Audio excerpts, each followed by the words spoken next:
Kasi magalit siya eh. Mag-iba ulit yung itsura niya. Wait lang ha. Tingnan niyo yung itsura niya dito ha. Parang ganito eh.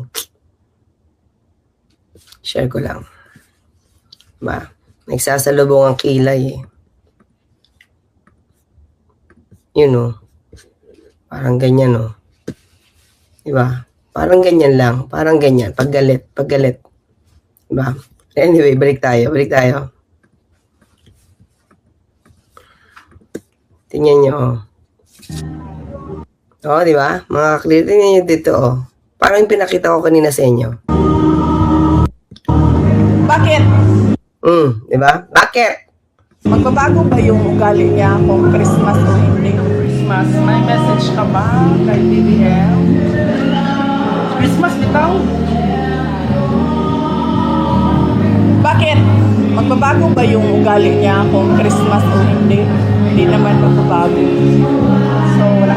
And in the same vein, magbabago ba yung ugali ko kung Christmas o hindi? So, kung ayaw ko siya batiin kahapon na hindi Christmas, ayaw ko siya batiin ngayon na Pasko. Eh, ganun kasi ako na tao.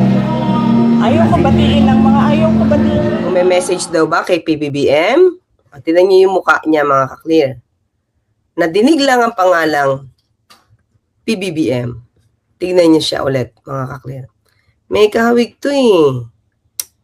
May kahawig pagka ganyan ang itsura niya eh oh. Hanapin nga natin.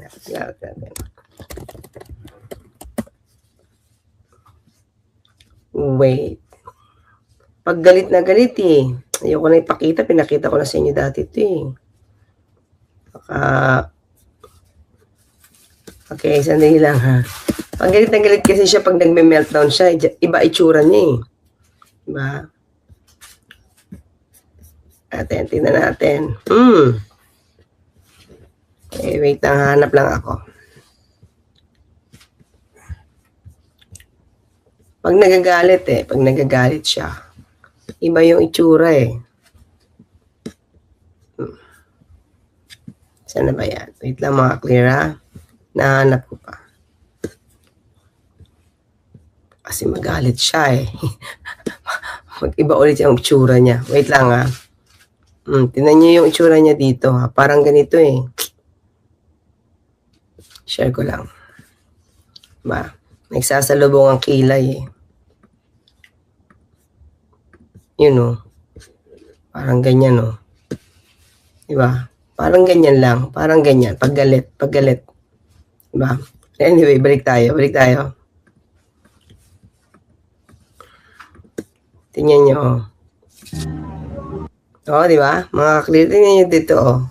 Parang yung pinakita ko kanina sa inyo. Bakit? Diba? Bakit? Magbabago ba yung ugali niya kung Christmas o hindi? Oh, definitely, mahinahon yun eh. Kahit hindi Pasko, mahinahon pa rin. Kahit hindi Pasko, hindi nagme-meltdown. Kahit hindi Pasko at maraming bashers, hindi nagbumura. Hindi nagbabanta ng buhay. Diba? Mukhang hindi talaga magbabago kasi ugali niya yun. Mga clear. VP, kumusta ang first Christmas ni Tatay Digong na hindi niya kayo nakasama yung family niya doon sa ICC detention facility? Oo. Okay lang naman yung Christmas niya kahapon, December 24. Nandoon si Kitty, yung kapatid namin, at siya ang nagbisita. Kanina din, pinakita ko yung video call ni Kitty para masabi niya sa inyo kung ano yung message ni dating Pangulong Rodrigo Duterte ngayong Pasko. Nag-video call kayo lately, VP, kahapon, Tatay Digong? Wala kaming video call. So,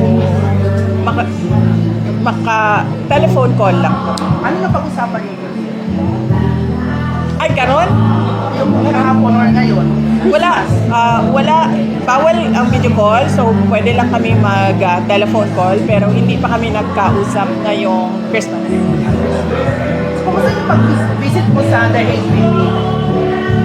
Ang haba nun, kumusta lang? Okay naman, madaming araw na nagkausap kami ni dating Pangulong Rodrigo Duterte at masaya ako dahil dahil nabigyan kami ng ganyan na pagkakataon. Malungkot lang dahil siya ay nasa detention, pero masaya ako dahil nabigyan kami ng ganyan na pagkakataon mag-ama na mag one-on-one at 1 hour and a half every day para magkausap. VP, on the other hand, na sa BICAM, na-restore yung budget, yung proposed budget ng OVP na 8,800,000. Next question. Galing. Next question. Alam ko na yan. Next question.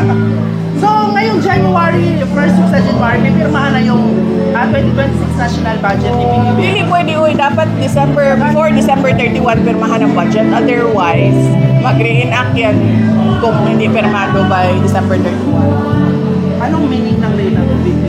Reenact meaning ang 2025 budget will continue to take effect, will carry on. So, dapat pirmahan siya before December 31.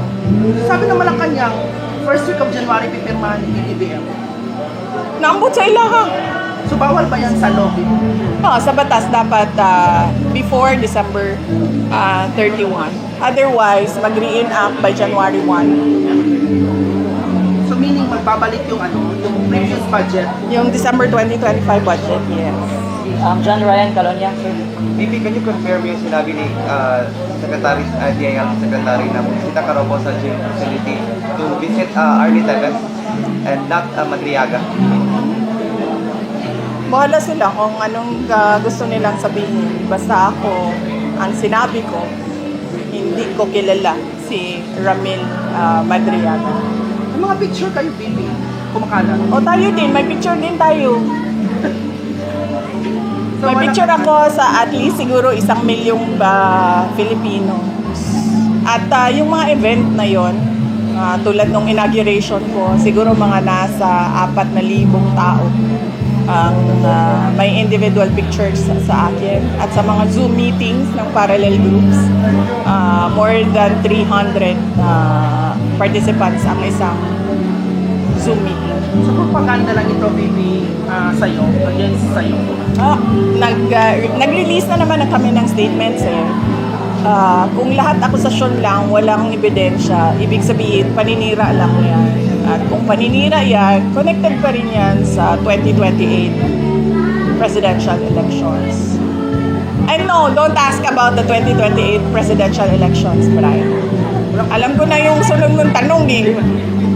VP, 2 months from now, February, may possible na magpa-file ulit ng impeachment sa'yo. Ready na ba yung account for that any eventuality? Nakakapagod na siya para sa taong bayan, yung impeachment na yan. Dahil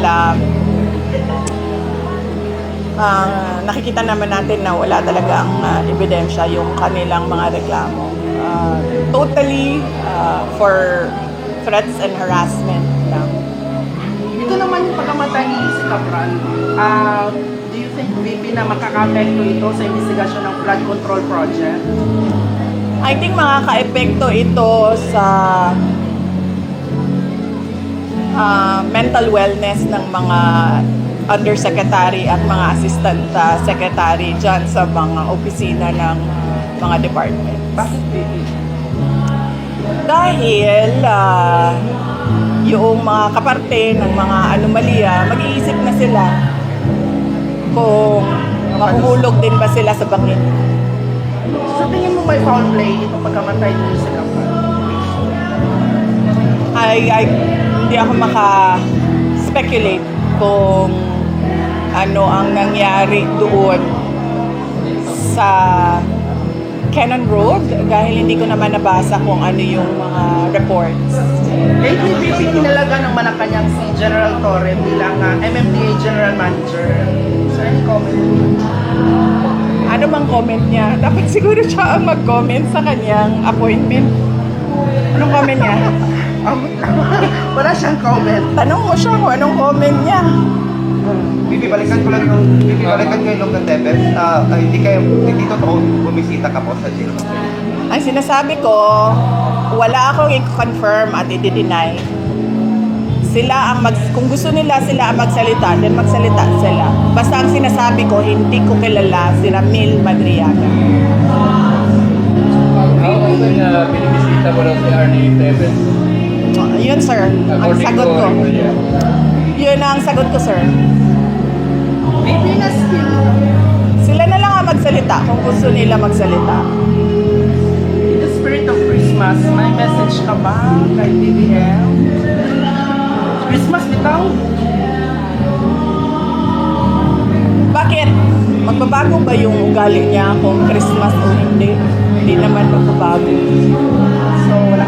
And in the same vein, magbabago ba yung ugali ko kung Christmas o hindi? So, kung ayaw ko siya batiin kahapon na hindi Christmas, ayaw ko siya batiin ngayon na Pasko. Eh, ganun kasi ako na tao. Ayaw ko batiin ng mga ayaw ko batiin. Bilang araw ng absence si Senator Bato sa Senado. So, nakausap pa kayo lately, recently ni Senator Wala. Bato? May Wala hindi ba kami. siyang advice sa'yo?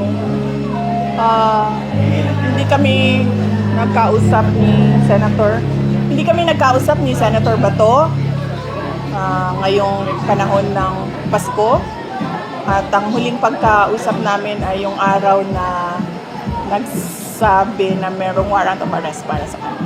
Last na lang, message mo sa mga sumusuporta sa mga Duterte ngayong Kapaskuhan, Christmas.